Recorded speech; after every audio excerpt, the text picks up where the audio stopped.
This is Atomic Biscuits, and I'm your host, BACFA.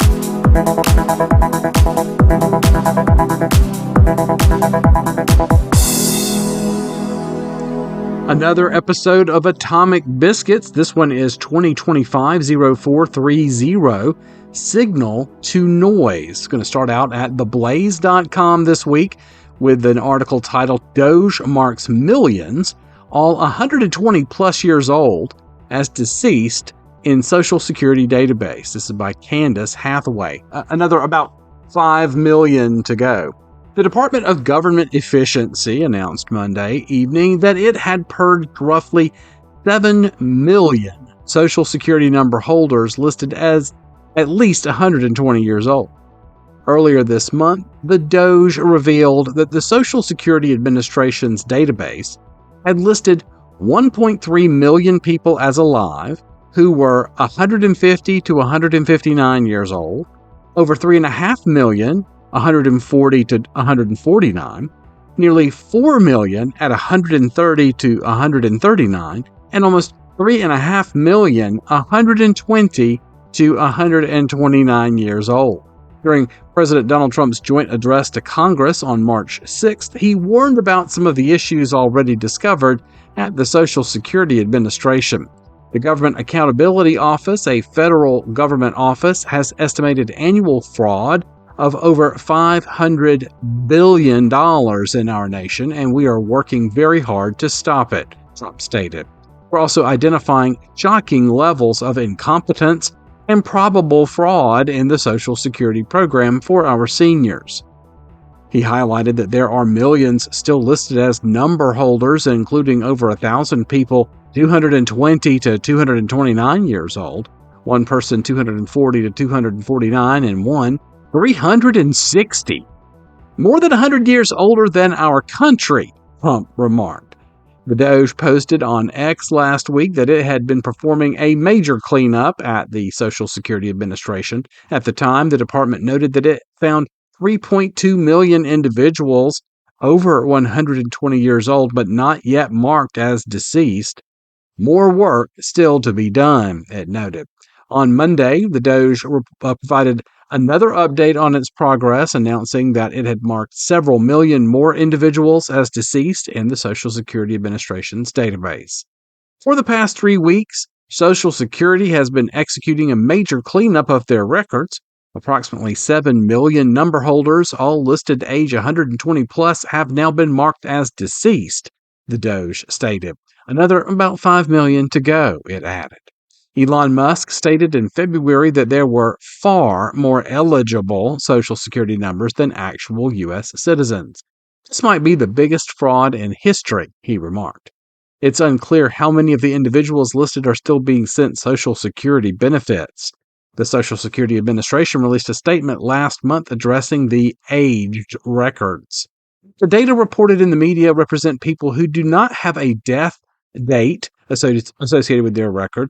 While these people may not be receiving benefits, it is important for the agency to maintain accurate and complete records, the agency's statement read. Acting Social Security Commissioner Lee Dudek said, "We are steadfast in our commitment to root out fraud, waste, and abuse in our programs and actively correcting the inconsistencies with missing dates of death." And that's, again, over at theblaze.com. The thing is, we know what this is. This is ways to pay people without identifying who they are. So for years and years and years, and you can see this is told in fiction, people would go and find, they'd go through a graveyard and find someone who'd been deceased 30 or 40 years, and they would go and they would claim that identity and make it their own and figure out what the social was, and then they would manage to get benefits. Or worse, they'd go and find maybe the grave of a child who died early, who had been issued a Social Security number at birth, but for some reason they were able to claim that identity as well and run with it. We also know quite well that there are illegal aliens who claim the identities of real people and work with those Social Security numbers, contributing to a fund that they can never claim, or can they? I think one of the worst possible outcomes is for someone to come along and make claims against this account that's supposedly building for your retirement years, only to find later that it has been cleaned out by some criminal. So it's nice to see that someone is actually looking at sensible solutions and cleaning up this garbage data. The next story is over at Semaphore.com. Trump cuts $3 billion from congressional deal he hated. This was written by Burgess Everett this week. President Donald Trump is cutting nearly $3 billion in spending, much of it reserved for foreign aid, by unwinding part of a 2023 fiscal deal loathed by conservatives, 3 senior White House officials told Semaphore. Trump is slashing from a pot of money deemed emergency spending by the 2023 Fiscal Responsibility Act, which capped federal spending, but also included a side deal criticized by Trump and his allies. One element of the 2023 law's side deal allowed for more than $12 billion in emergency spending for this year, but Trump is effectively deeming about a quarter of that as outside the scope of any emergency. One of the White House officials said Trump was acting unilaterally by exercising his discretion over whether spending does indeed constitute an emergency. His decision will be communicated to Congress officially in the form of a presidential memo. Roughly $2.5 billion of the $2.9 billion in canceled spending would have gone to foreign aid, including migration and refugee assistance for non-governmental organizations, as well as economic development money slated for Moldova and Georgia. The move does not affect military assistance to nations like Ukraine. The cuts will also target diversity, equity, and inclusion projects. It's clear that the White House has been waiting to unravel leftover spending from the 2023 debt ceiling fight. The Office of Management and Budget is now run by Russ Vought, who opposed the Fiscal Responsibility Act forged by former Representative Kevin McCarthy. McCarthy's speakership eventually imploded, in part thanks to angst over his handling of spending issues. Vought is soon to be joined by Deputy Budget Director nominee Dan Bishop, a former congressman who criticized McCarthy over the 2023 law. Bishop is expected to be confirmed by the Senate later this month. Their office made the case to Trump to axe the spending, though the president has always hated this 2023 law. The second of the 3 White House officials called the Fiscal Responsibility Act side deals the worst aspect of the law, describing them as a shell game designed to avoid spending caps. It's not the way to proceed, added the second White House official, who said some of the foreign aid money is not well vetted, is not well considered. In fact, not only is it not an emergency, but it's probably some of the lowest priority spending that you could identify. The remaining roughly $9.4 billion in designated emergency spending that the 2023 law allotted will remain in place. Trump's move comes after Congress earlier this month passed a government funding plan that runs through September 30th, a law that continued some of the side deals from 2 years ago. The 2023 law raised the debt ceiling and tried to cap spending while also allowing some spending outside the caps. Beyond Vaught's ascension, Trump's attack on the 2023 law was foreseeable for another reason. He's maximizing his presidential authority to reshape government on multiple fronts and scuttle what remains of the Biden presidency. Democrats who vocally opposed last week's spending plan, in fact, are still worried that it will give him even more sway to reorganize government spending. And Hill Republicans are hopeful the Trump administration will send its spending cuts to the Capitol for Congress to vote on later this year. This is another money laundering operation. It will make it easier once they get rid of all the fluff and stuff that's easy to get rid of. Now they can look at where the money actually flows, and if someone was lining their own pockets and benefited from some of this giving. I really try to cover things that others do not. There are some weeks, though, when there is a story that's so big that you really just can't avoid it, and you begin to ask, well, why is that? Why does it leak out of every nook and every cranny, every single area of the internet covered and bloated with the same story. And whether it was domestic outlets here in the States or the BBC abroad or just about anywhere, this discussion and the impact of this topic seemed to be discussed everywhere by just about every pundit, everybody. So I want to go through it a little bit just for documentation's sake, and then I want to make some comments about it, and I want to get you to thinking a little bit about how propaganda works and how especially propaganda works under the current administration. I think I'll start by reading this, and then I think you'll see what I'm getting at.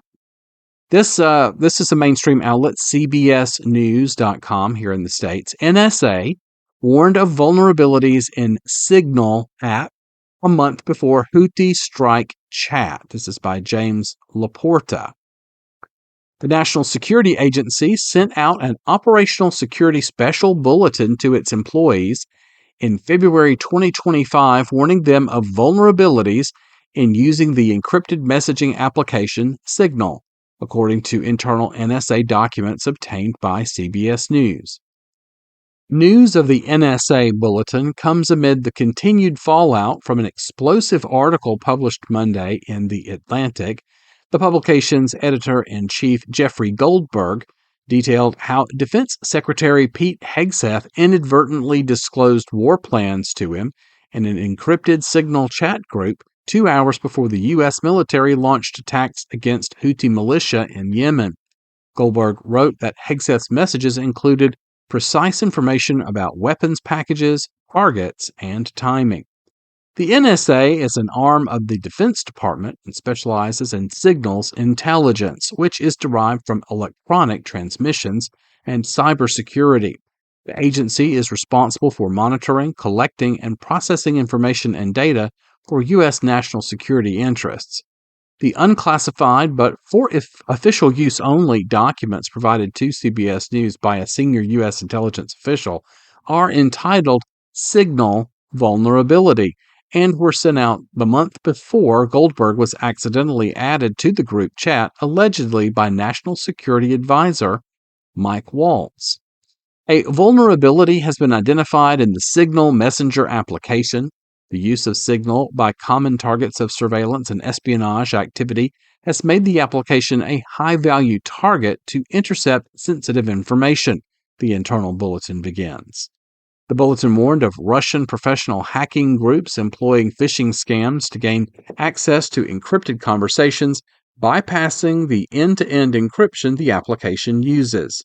The bulletin also underscored to NSA employees that third-party messaging applications such as Signal and WhatsApp are permitted for certain unclassified accountability/recall exercises, but not for communicating more sensitive information.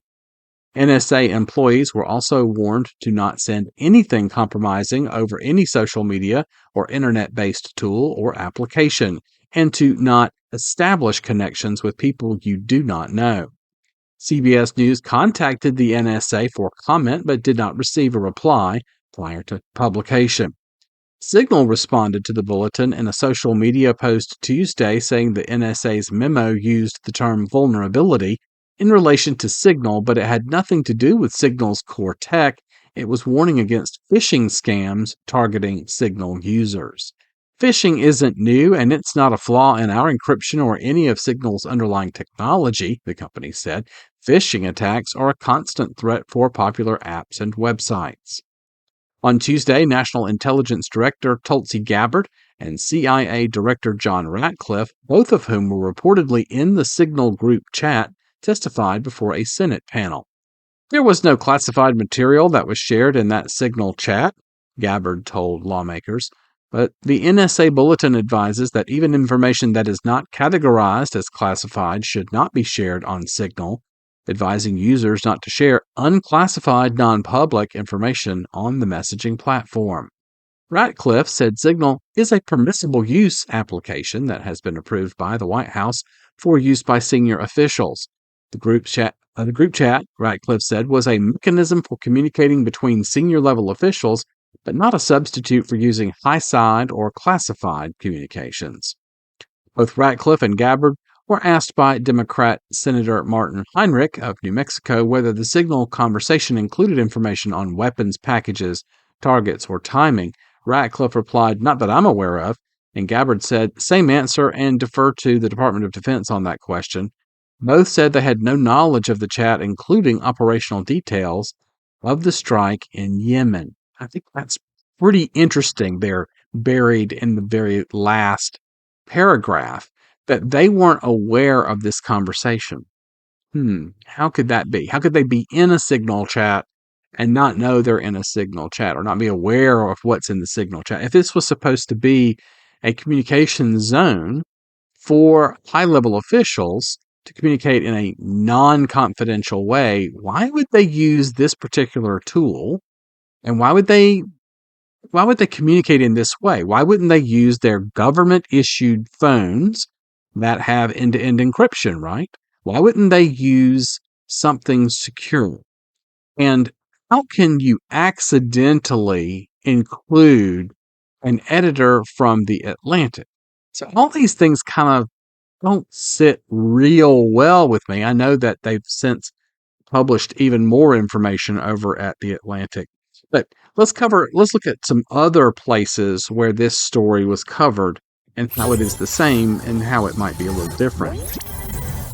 TheGatewayPundit.com, which is a bit of a more conservative outlet, posted some video, and I'll leave the link for this and all the stories that I cover on Atomic Biscuits out on my Gab account at BACFA, that's Bread and Circuses for America, so that you can go and visit these sites, and I encourage you to do so yourself. President Trump expertly shuts down Caitlin Collins after she tries to ask him a gotcha question about the so-called Signal group chat scandal. President Trump completely silenced one of his most notorious corporate media foes after she tried to ambush him over a made-up media scandal involving his national security team. As the Gateway Pundit reported, Jeffrey Goldberg, the leftist anti-Trump editor-in-chief of The Atlantic, claimed without evidence that he was accidentally added to a secure Signal group chat by National Security Advisor Mike Waltz, where top Trump administration officials discussed sensitive military operations against Iran-backed Houthi terrorists in Yemen.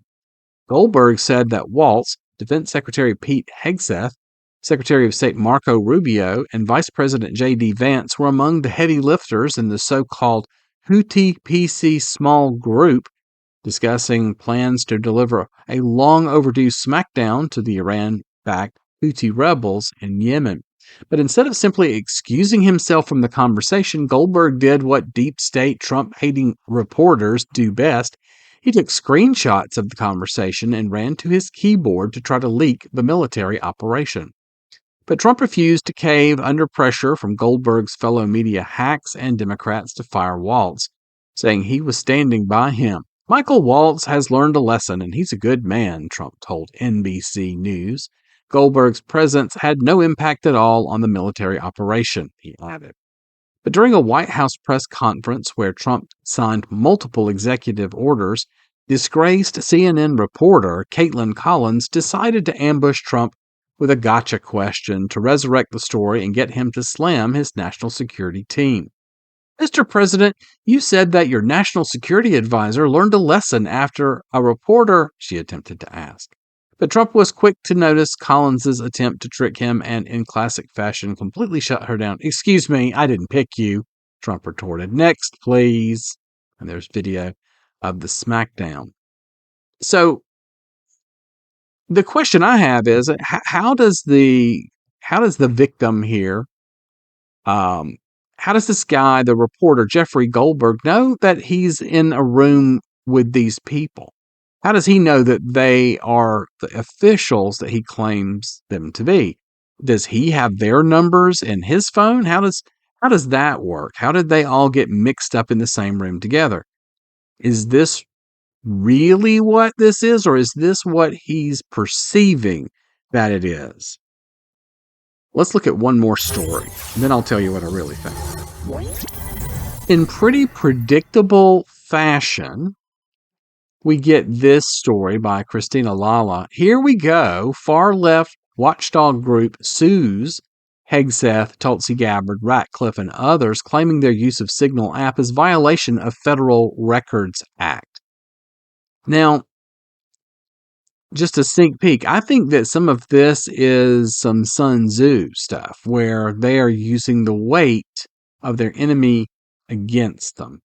And I'll explain in just a moment. Left-wing watchdog group American Oversight filed a lawsuit against John Ratcliffe, Pete Hegseth, Tulsi Gabbard, and others, claiming their use of the double-encrypted app Signal violates the Presidential Records Act.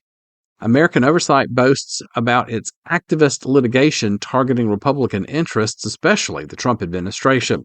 Now they're suing Trump officials for using Signal to communicate about military actions. It was reported on Monday that Jeffrey Goldberg, the anti-Trump editor-in-chief of The Atlantic, claimed he was accidentally added to a secure Signal group chat where the top Trump administration officials discussed sensitive military operations against Iran-backed Houthi terrorists in Yemen. According to Jeffrey Goldberg, National Security Advisor Mike Waltz, Defense Secretary Pete Hegseth, Secretary of State Marco Rubio, and Vice President J.D. Vance were in a Signal group called Houthi PC Small Group, discussing plans to strike terrorists in Yemen. Rather than exiting the chat group, Goldberg took screenshots and published a report in The Atlantic. Now, this image here shows them using their real names as well. CIA Director John Ratcliffe on Tuesday blew up Jeffrey Goldberg's claim that an undercover CIA agent was part of the Signal chat group during a hearing before the Senate Intel Committee. Ratcliffe also confirmed that Signal is approved for work use and that the previous administration communicated using the double encrypted app. The previous administration communicated using the double encrypted app. John Ratcliffe testified that after he was confirmed as CIA director, Signal was added to his computer by the CIA. Additionally, Ratcliffe and Tulsi Gabbard confirmed that no classified information was exchanged over Signal in the chat group that included the Atlantic editor. American Oversight filed a lawsuit in the Southern District of New York seeking a temporary restraining order. Lawsuit filed against Defense Secretary Pete Hegseth, DNI Tulsi Gabbard, CIA Director John Ratcliffe, Treasury Secretary Scott Bessent, Secretary of State and Acting Archivist Marco Rubio, and the U.S. National Archives and Records Administration concerning news reports that journalist Jeffrey Goldberg have been added to a Signal group chat among those containing potentially classified information about active military operations, American Oversight announced. So, again, it smells a little stinky to me, because it seems a little bit like a tar baby. And what I mean by that, for those of you not from the Deep South, is that, and the story of the tar baby is Brer Rabbit. I don't know how regional that is. Probably very regional. Basically, it's a trap, but it looks friendly. And knowing that the left is going to lean in to lawfare, to seize on any get Trump they can, to shut down his team, I think they believe that they've really got red meat here and they've just chomped down really, really good. But I want to leave you with these ideas. How do you reveal to people what they don't want to know? You deliver it to them like medicine with a spoonful of sugar. Now that everyone is in agreement that Signalgate is the biggest, most egregious sin of the new Trump administration, who will ask, isn't this just like Star Wars Commander with high-level Democrats coordinating attacks with the Chinese while Disney hosts these servers and private invitation-only chats outside of Signal's intelligence? How long have these side channels been going on with officials using unofficial email aliases to avoid reporting requirements? So let's just assume for a second that this is a game and that these people are going to be pursued and that the left insist on nailing them to the wall then they've set a precedent for this kind of behavior. And since these prior administrations are not Teflon any longer, then their crimes get treated the same way. So let's just watch this percolate a little bit more. I think it's going to develop, and I know it changes day by day, but let's just watch how this particular story begins to shift and change very closely from different outlets, from different angles, from the lawfare perspective, from the entrapment, and that I use that in both ways, right? To bring those people to the tar baby, and also that they think they're going to get Trump. This is going to get him. This is going to trip him up. This is going to be the next thing they can impeach the, you know what I'm talking about. So we'll see. We'll see how this goes. Anyway, I wanted to just give you my take on the biggest noise of the week there about Signal.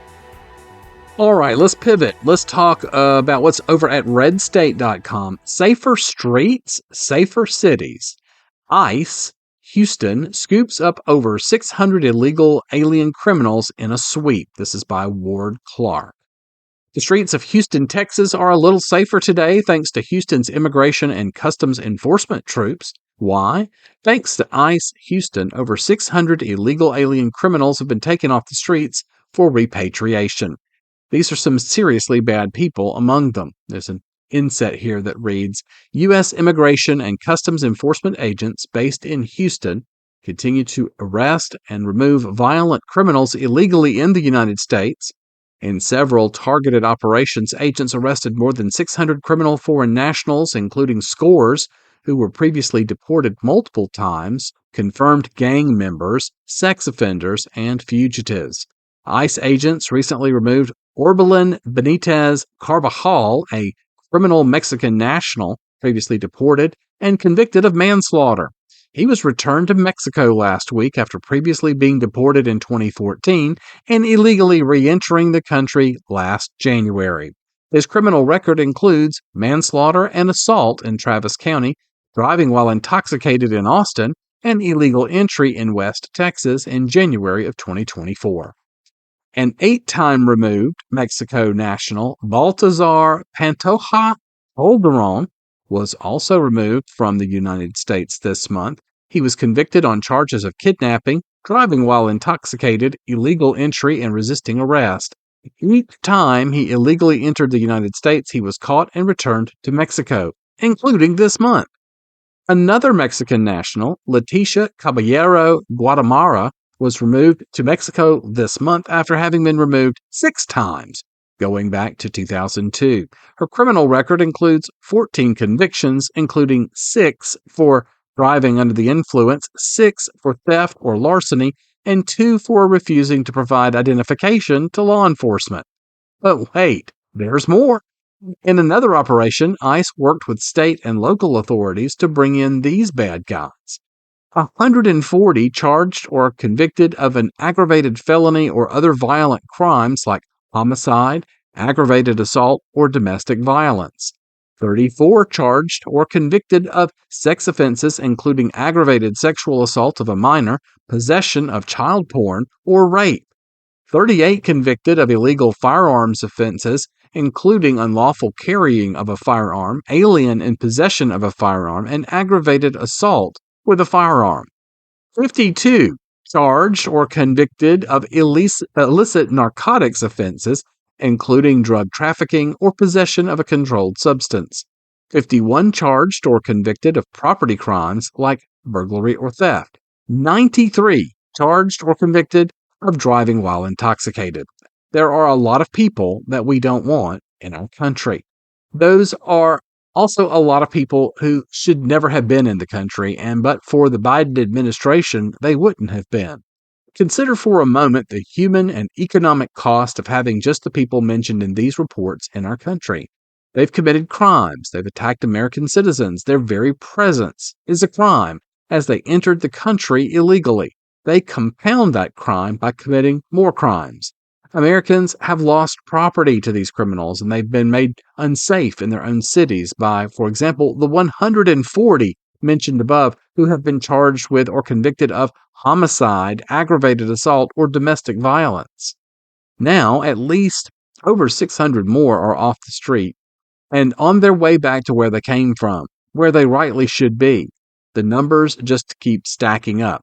This is a good thing, and that is a natural-born fact. Again, that is over at redstate.com.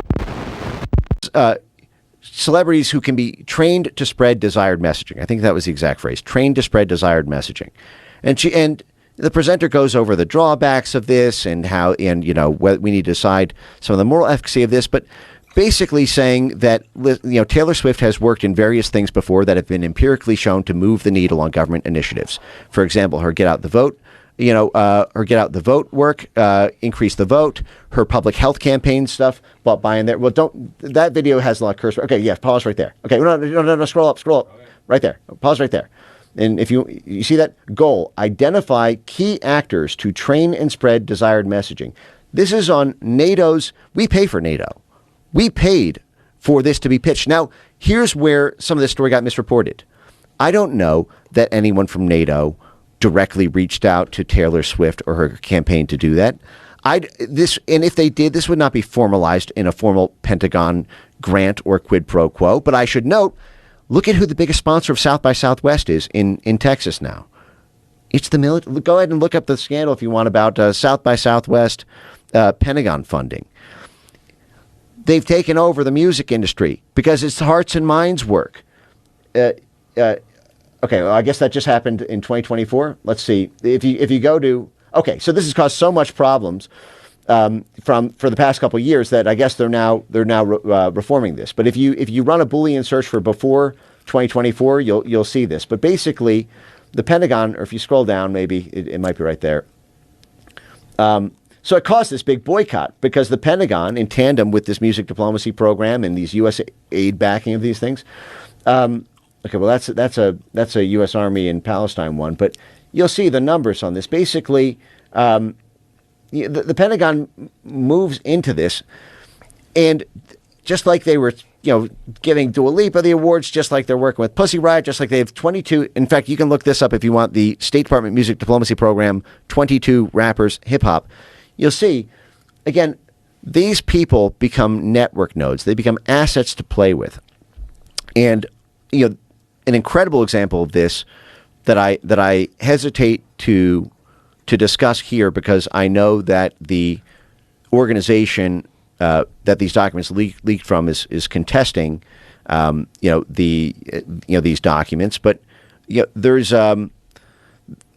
there's evidence to suggest the same play around recruiting the hip hop artists in Cuba and in also, here you go. Breakdancing news: diplomacy meets hip hop as 22 artists visit the U.S.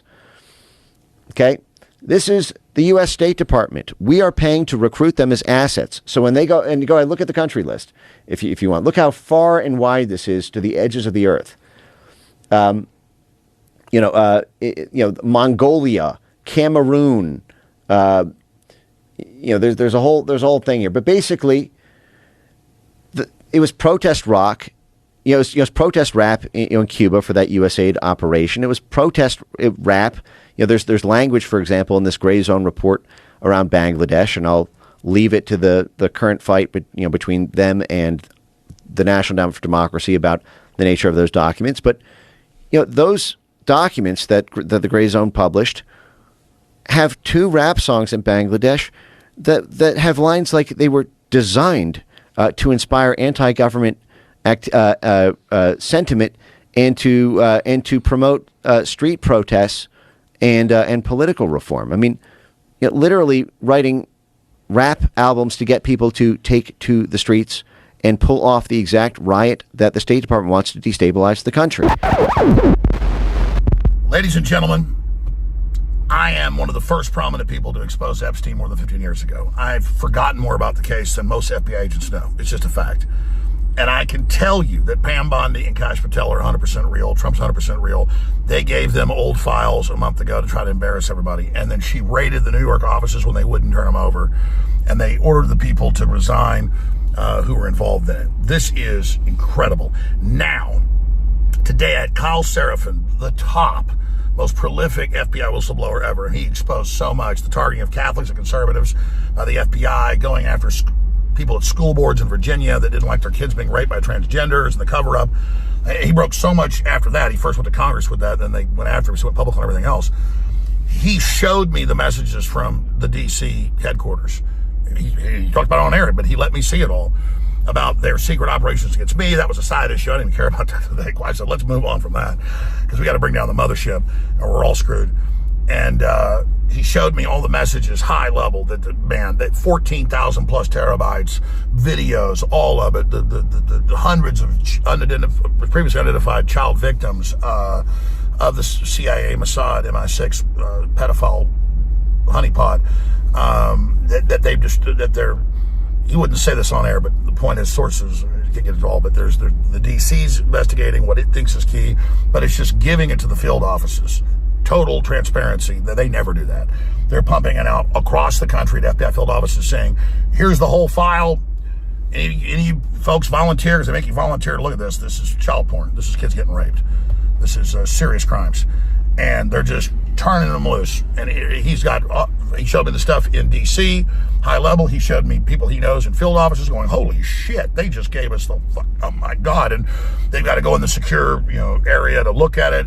They're asking who's going to volunteer to go look at this stuff. Let me tell you something.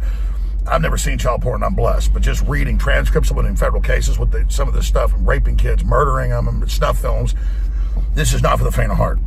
And that's in the Sound of Freedom film. It's, that based on true story. Like, most people have to quit in a few months. I mean, this is like, I've only seen a few car wrecks with dead people and once dead kids, and I still have nightmares. I mean, I'm a tough guy, but not seeing kids, arms chopped off, blood spraying. I mean, I can't handle it. So these people are beyond tough that can do this. And Trump's just putting it all out. This is just unbelievable.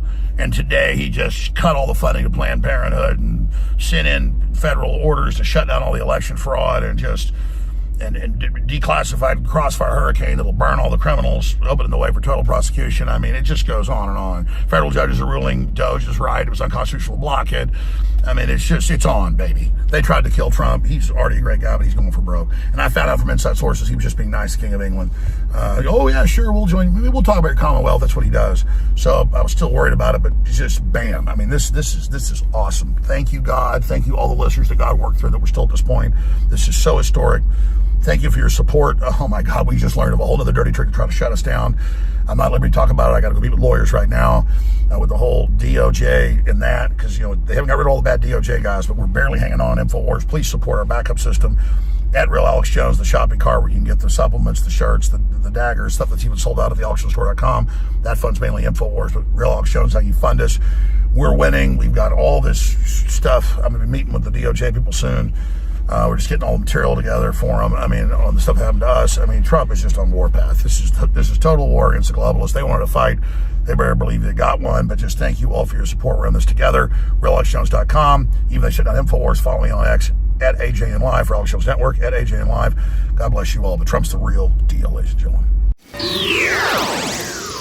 You can bet that if it led the headlines, that the apology or the retraction will be on page 5 underneath some advertising that you'll never see.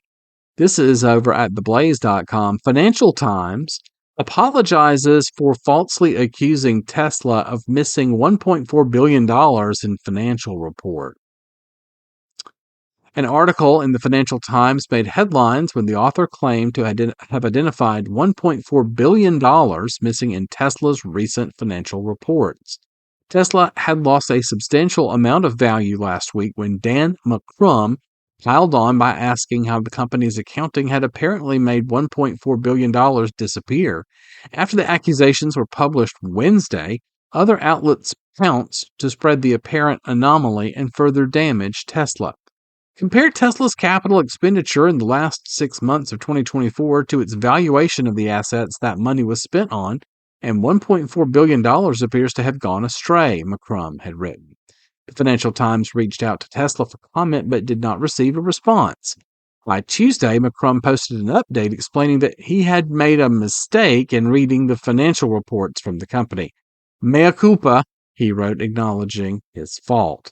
The question of why a cash-rich company raised new debt in both the last 2 years still stands, as does the trajectory of that cash balance if car sales continue to crater, he added, but Tesla's balance sheet mismatch may have a benign explanation.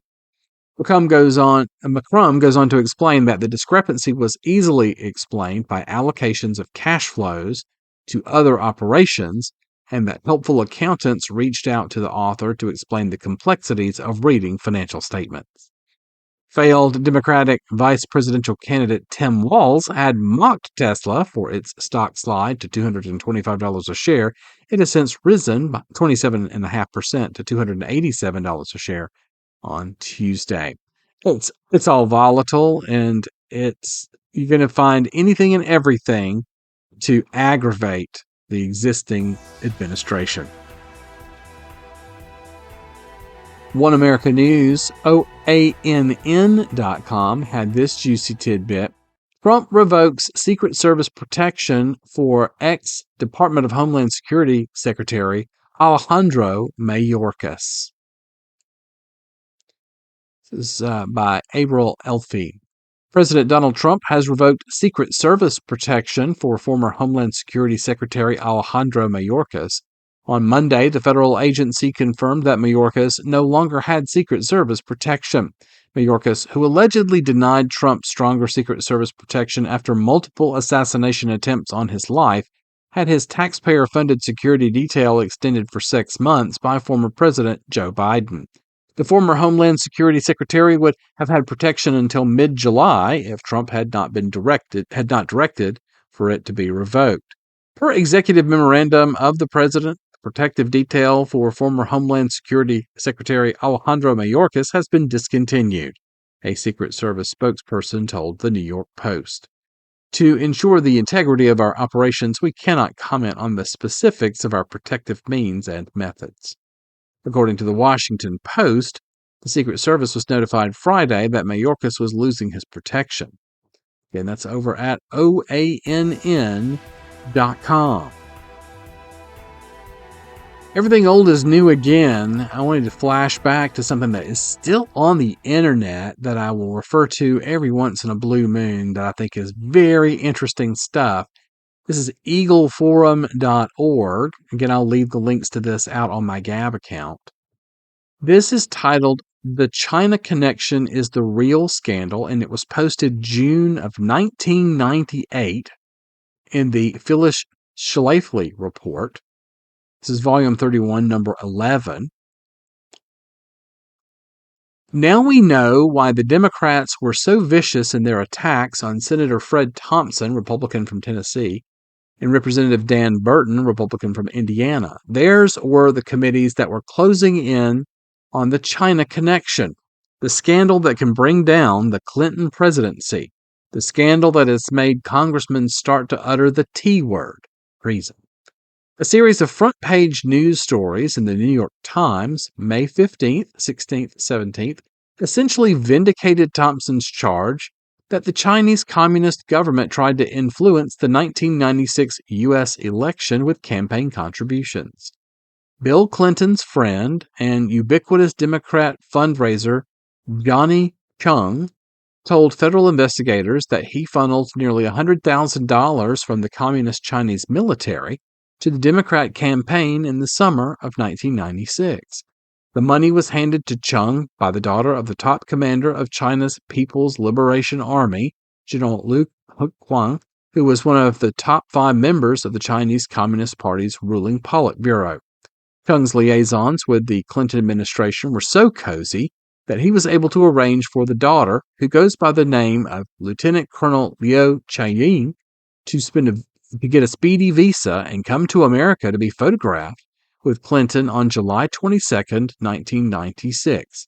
She is what is called a princeling, one of the privileged offspring of China's ruling elite.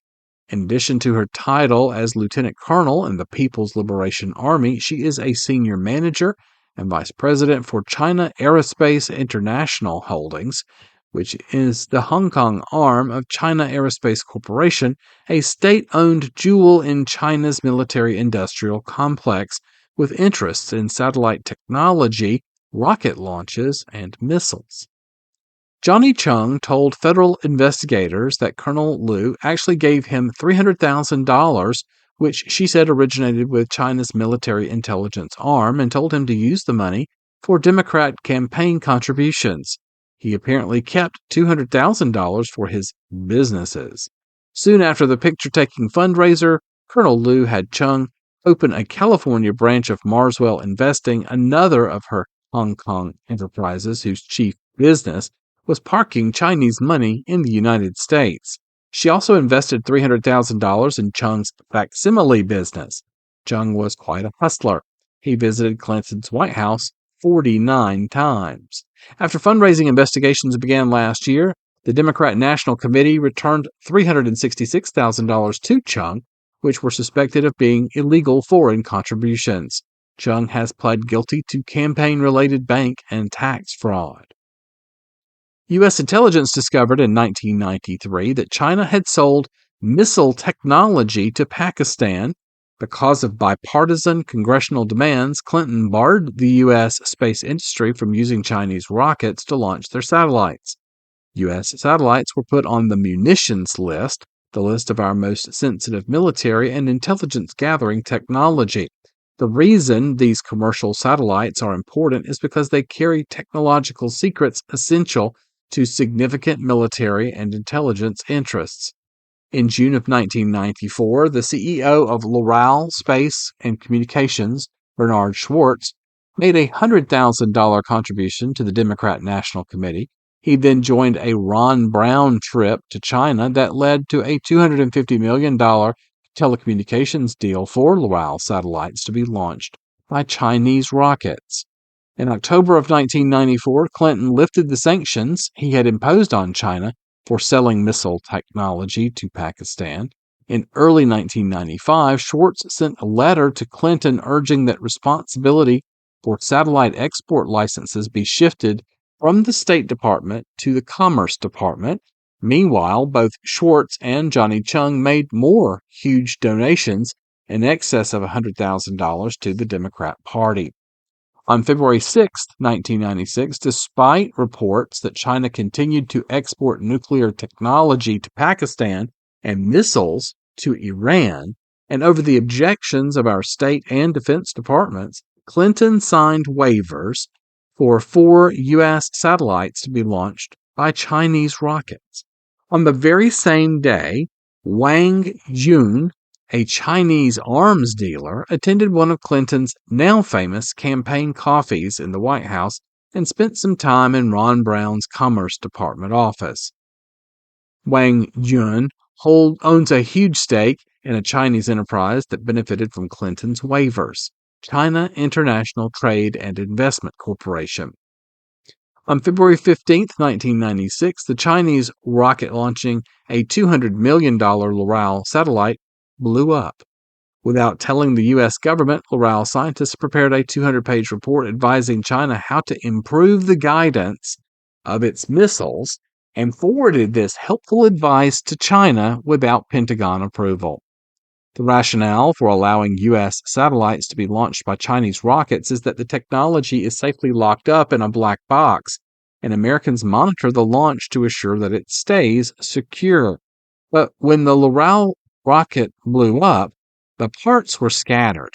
The Pentagon refused comment on the Drudge report that the Loral engineers who reviewed the recovered debris said that the encryption hardware was missing. U.S. intelligence has reported that China has targeted 13 of its 18 CSS-4 long-range missiles against U.S. cities. The CIA says that China's targeting was made more accurate by Loral's unauthorized help. The Justice Department started a criminal investigation of Loral, and the State Department warned that Loral's actions were likely criminal, to be indicted and knowing and unlawful. In March 1996, despite the objections of Secretary of State Warren Christopher, the Defense Department and our intelligence agencies Clinton personally transferred jurisdiction over satellite export licensing from the State Department to his pal, Commerce Secretary Ron Brown. Meanwhile, Bernard Schwartz stepped up his contributions to the Democrat Party and became the single largest contributor in the 1996 election cycle. Clinton signed another waiver this year to allow Loral Space to export a satellite that is scheduled to be launched by the Chinese in November. Congress is finally starting to realize that American national security is at stake. On May 20th, the House voted 364 to 54 to ban the export of all satellites to China, and by 417 to 4, the House passed a resolution warning Clinton not to enter into any new agreements with China involving space or missile technology during his forthcoming trip to Beijing. The resolution also rebuked Clinton by declaring that his decision to issue the waiver to Loral Space and Communications earlier this year was not in the national interest of the United States and instructed the president to indefinitely suspend all U.S. satellite exports to China, including a pending Loral deal. The fact that Clinton personally issued the waivers to allow shipments of U.S. technology that greatly improved the accuracy and reliability of Communist China's missiles is grounds for impeachment, regardless of whether or not there was any quid pro quo for those decisions. U.S. space technology is just what China needs to make intercontinental ballistic missiles and point them more accurately at U.S. cities, and he did it despite the objections of the United States State Department, Defense Department, Justice Department, and intelligence agencies. Because China shared U.S. technology and equipment with Pakistan, Clinton is also responsible for India starting the nuclear race in Asia. India has fought 3 wars with its neighbor Pakistan since the end of World War II and looks upon Pakistan's new military capabilities as a direct threat. Clinton's policy decisions were, on their face, damaging and dangerous to U.S. national security, and the calendar provides an ominous frame of reference. When Clinton's policy decisions that dramatically benefited China's military capability and Loral's profits, and hundreds of thousands of dollars of campaign donations from the Chinese government and from Loral are all placed on the calendar, the sequence shows a pattern of corruption that cannot be ignored. That's the real campaign finance scandal. This goes on. Schlafly was a terrific reporter. It's the kind of old school stuff that you really would expect from a real hard-nosed reporter who gets in there and goes hard-boiled on it. She brings facts. She puts timetables together. She draws conclusions based on those facts, and then she presents it to you and challenges you to do your own digging. I encourage you to come have a look at this article over at eagleforum.com. And while I'm not going to go through this entire article, I wanted to at least give you the reference material so you could come have a look. Over at nist.gov, Quantum Computing Explained. I rail against a lot of this stuff that seems to be the smoke and mirrors of the AI generation now, where it's you lose the sense of science and somehow it becomes magic, and you're not really sure how the calculations arrive at the results, but they're right so much of the time. The problem is they're wrong some too, and that doesn't make them calculations, that makes them guesses. And AI really, its goal is to get you to keep participating. So if it lies at you, then it's really just wanting you to engage with it, because the win state is to keep you talking to it. If you argue with it, it's winning. A computer that could break the encryption that safeguards your private information on the internet. A machine that can design powerful new drugs by precisely simulating the behavior of individual molecules. A device that optimizes complex supply chains to help companies get the parts they need and assemble them in the most efficient way possible. These are all examples of how an emerging technology, the quantum computer, could change our world. These computers work by harnessing quantum physics, the strange, often counterintuitive laws that govern the universe at its smallest scales and coldest temperatures. Today's quantum computers are rudimentary and error-prone, but if more advanced and robust versions can be made, they have the potential to rapidly crunch through certain problems that would take current computers years. That's why governments, companies, and research labs around the world are working feverishly toward this goal. Quantum computers will not replace our familiar classical computers. Rather, the two types of machines could work together to solve problems that stymie classical computers, potentially supercharging scientific research in fields such as materials and drug discovery, giving a boost to industry and upending cybersecurity as we know it. And they go on to explore how quantum computers work. But, I just want to start here in the first paragraphs. Error-prone, rudimentary.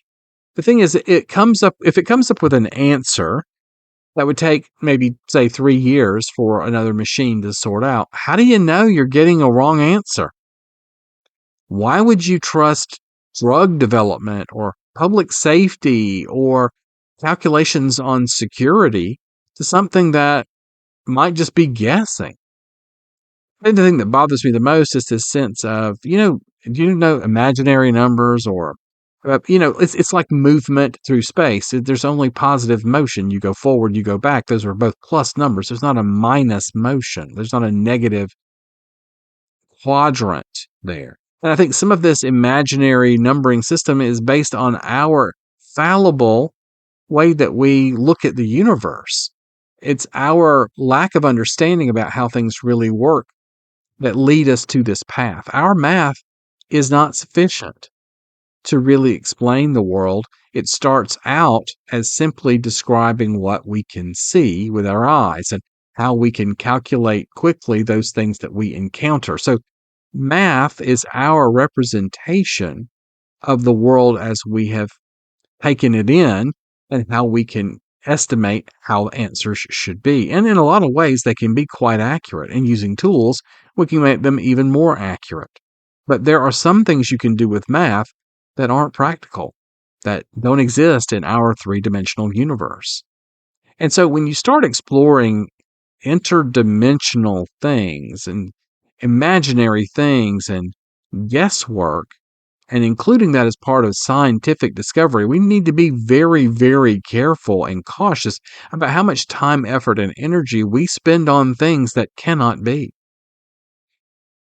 What we need to ask ourselves is, why is the world dumping so much in resources into this ghost? Why are we pursuing this rather than moving into technological spheres of things we can measure and see, things that look good to us and promise a brighter, newer future that will improve all mankind? I'm not looking forward to being a slave to the mechanical overmind. Who is? Why would we put it in charge of anything? Now, here's the big question. Is it already in charge? Is it already awake? Was it aware already? We know military stuff's 20 years ahead of what we can possibly scratch the surface on, so it makes you wonder, who's calling the shots? If they're taking orders over something like Signal, what else might be in the Signal chat? What noise could be there that changes our fate? I hope you have a great week. Keep it clean out there. Make sure that you're connecting with friends and have FaceTime instead of digital time. I'll see you on the next episode of Atomic Biscuits. So long, everyone. Thanks for joining us for Atomic Biscuits. Tune in again next week for more news and music. Check out BACFA on Gab at BACFA, as well as Bitchute, Rumble, D-Live and Odysee. Check out LastScoutRadio.com for fun content. Listen to WBN 324 on radio stations around the world, on many streaming platforms, and World Broadcasting Network WBN 324.zil.